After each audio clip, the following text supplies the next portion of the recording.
Hello everyone.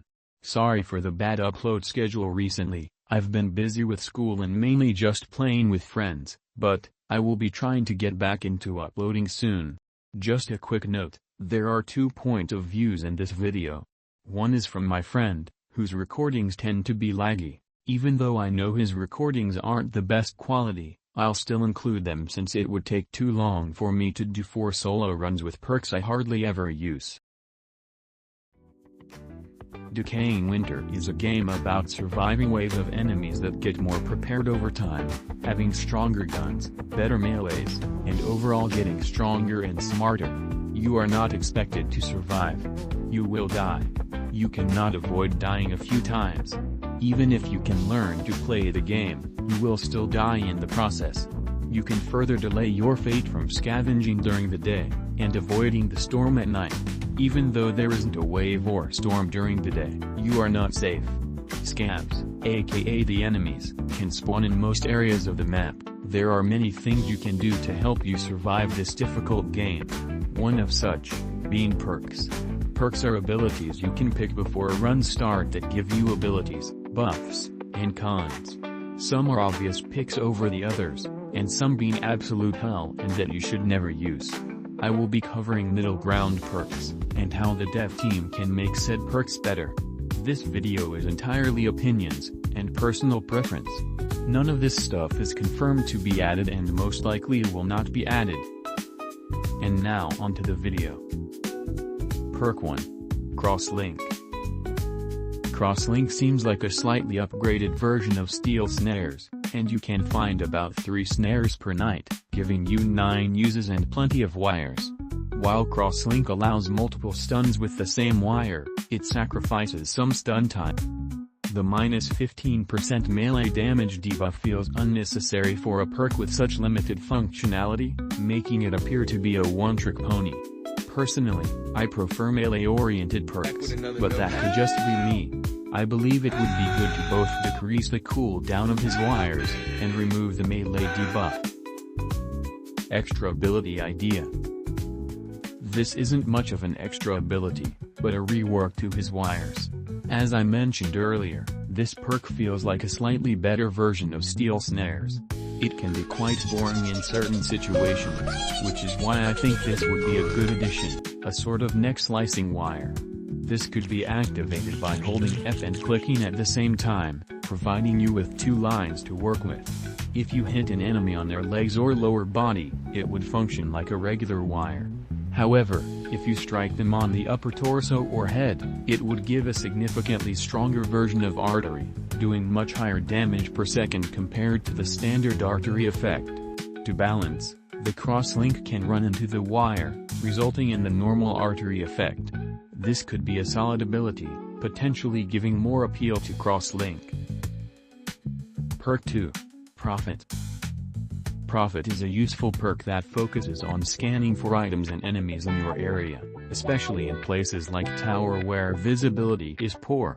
It displays different icons for loot outside of lockers and marks enemies with a red square that shows their health percentage and applies a debuff, which is helpful for tracking tougher foes like Sickler and Skinner.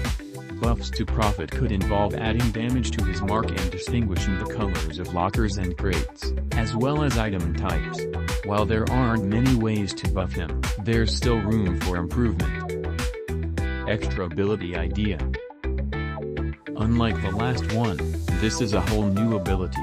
Profit is a pretty boring support-based perk that definitely needs some spicing up. When you press F twice instead of the usual holding it down, you cast an aura around you for 3 seconds. Any teammates who step into the aura receive 50% damage resistance, which applies to all status effects for 10 seconds, along with 5 HP per second regeneration. This ability has a cooldown of 45 seconds, making it usable in most waves. It would be great for encouraging more team-based combat, helping to prevent pro players from killing teammates who make just a single mistake. Perk 3. Lazarus. Lazarus is a perk that focuses on healing your teammates and stunning scavs, making it a valuable asset to have on your team, particularly in the lab where Lazarus can help even with a bad team. The ability to temporarily stop arterial bleeds, provide resistance, and assist teammates with injuries like broken legs makes it a solid choice. However, one major con is that if you get hit while holding a ranged weapon, it automatically drops, which can be incredibly inconvenient in stressful situations. Since Lazarus is designed for frontline melee players, it would be great to see some buffs to melee combat or a change in the drop mechanic so that instead of dropping your primary weapon, it could drop a random item from your inventory. This adjustment would allow you to keep focus and continue supporting your team without the risk of losing your crucial weapon in the heat of battle. Extra ability idea. When a teammate dies, the Lazarus can use this ability by pressing F on a dead teammate's body to bring them back as a ghost with the most recent weapon they used. They will have the amount of HP of a Shadow Hunter and the AI of either a Shadow Hunter or Scav, depending on the weapon. This ability can only be used twice per game, but it would be a significant asset to the team, as it effectively adds a new ally. The revived teammate would feature a design that looks like a faint blue color. To maintain balance, it would be smart to ensure the ghost can only be alive for a limited time, maybe 30 seconds to a minute. Perk 4. Immolator. Immolator is a fire and melee-based perk that revolves around dealing damage with fiery attacks while boosting teammates' damage across all types, including guns and melee.